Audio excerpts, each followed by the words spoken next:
Students, I hope you all are doing well. My name is Nikhil Sarin. Welcome to our channel EduPreparator.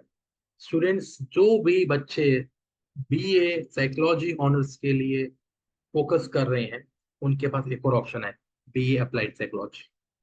बच्चे BA applied psychology में आपके पास सिर्फ और सिर्फ 6 colleges के option है, एंड इन सब 6 कॉलेजेस को हमने रैंक किया है on basis of 5 parameter: NIRF ranking, आपका NAAC ranking, faculty members, their placement record as well as campus को देखते हुए हमने किया है।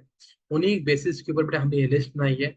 इन सब लिस्ट में सबसे ऊपर आपका गार्गी कॉलेज आ रहा है, सेकंड आपका विवेकानंद कॉलेज आता है, थर्ड श्यामा प्रसाद मुखर्जी कॉलेज आता है, fourth doctor Bhimrao Ambedkar college आता है, देन रामानुजन कॉलेज आता है, एंड लास्ट आपका श्री अरबिंदो कॉलेज आता है इवनिंग का।